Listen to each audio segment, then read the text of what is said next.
పలితకేశ కర్ణశూలలకు ఉపచారాలు. వెంట్రుకలన్నీ రాలిపోయిన వానికి 7 రాత్రులపాటు ఏనుగు దంతాన్ని కాల్చిన బూడిదను రసాంజనంతో మేకపాలతో కలిపి నెత్తికి పట్టించి ఉంచితే 8వ రోజు తెల్లారేసరికి జుట్టు మొలిచి ఉంటుంది, పెరుగుతుంటుంది కూడా.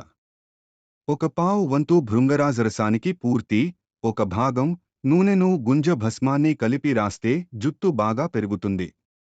చంద్రలుప్త, బట్టతల, నుయల, ఒక ఔషధం, మాంసి, కుష్ట, మురాల ముద్దతో బాగా రాపిడి చేసి దాని నిండా గుంజా ఫలాన్ని పూతగా పూస్తే వెంట్రుకలు మరల పుట్టి పెరుగుతాయి. మామిడి టెంకలను పొడిగా చేసి తలపై పూసుకుంటే జుట్టు బలపడి అందంగా తయారవుతుంది. కరంజ, అమలక, ఎల, లాక్షలను తలకి రాసుకుంటే ఎద్దబడిన జుట్టు మరల నల్లబడుతుంది. విడంగ, గంధపాషాణ, మనస్సులను మందుకోసం శుద్ధి చేసిన నూనెతో కలిపి దానికి 4గింతల పరిమాణం గల గోమూత్రంలో వేసి బాగా కలియబెట్టి తలపై చిలకరిస్తే పేలు, చుండ్రు నశిస్తాయి. అప్పుడే కాల్చిన శంఖం బూడిదని సీసపు రజనుని నీటితో కలిపి ముద్దజేసి తలకి పట్టిస్తే జుట్టునున్నగా నల్లగా నిగనిగలాడుతూ ఉంటుంది. భృంగరాజ, ఇనుపరజను, త్రిఫల, బీజపూరక, నీలి, కరవీరలను సమపాళ్లలో తీసుకుని ఆ మొత్తానికి సమాన పరిమాణంలో బెల్లం కూడా గైకుని బాగా ఉడికించి ఒక ముద్ద, ఈ ముద్దకు పర్యాయపదం ప్రస్తుత భాషలో పేస్టు, తయారు చేసి తలకి రాసుకుంటే తెల్లబడిపోయిన జుట్టంతా మరల నలుపును సంతరించుకుంటుంది.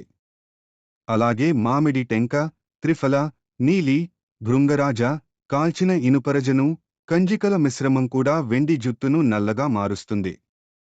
చక్రమర్దక బీజాలు, కుష్ట, ఎరెండ వేళ్లు కలిపి బాగా వేడిచేసియున్న కంజిక, గంజి, ఇనుపరజనుల మిశ్రమంతో కలిపి ముద్ద చేసి తలపైగాని నుదుటిపైగాని మృదువుగా రాస్తే ఎలాంటి తలనొప్పైనా పోతుంది.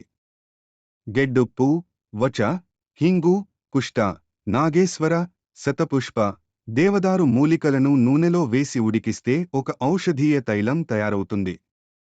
ఇందులో పావు వంతు ఆవు పేడను పిండగా వచ్చిన పలుచటి నీటిని కలిపి ఒక చుక్క చెవిలో రాల్చితే ఎలాంటి చెవిపోటైనా అదృశ్యమైపోతుంది.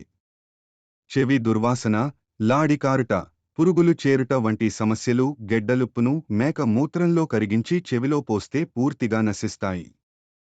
ఉత్త గోమూత్రాన్ని చెవిలో 2 చుక్కలు వేసినా, మాలతి పూల ఆకుల రసాన్ని వేసినను దుర్వాసన కలిగించే లాడి చెవినుండి కారుట ఆగిపోతుంది. కుష్ఠ మాస బృహతి, అశ్వగంధమరీచ, తగర, పిప్పలి, అపామార్గ, శ్వేత, సర్షప, యవ, తిలల ముద్దను గెడ్డలుప్పు తేనెలతో కలిపి శిస్నంపై రాస్తే దానిలో చురుకుదనం పుడుతుంది. చేతులపై రాస్తే అక్కడి పక్షవాతం పోతుంది. చెవులపై రాస్తే అవి పెరిగి వినికిడి కూడా పెరుగుతుంది. ఆవనూనెను భల్లాటక, బృహతి, దాడిమ ఏదైనా బెరడులతో కలిపి ఉడికించిన ముద్దను బాగా చల్లార్చి గోరువెచ్చగా ఉండగా శిస్నానికి రాస్తే దాని పొడవు పెరుగుతుంది. అధ్యాయం 176.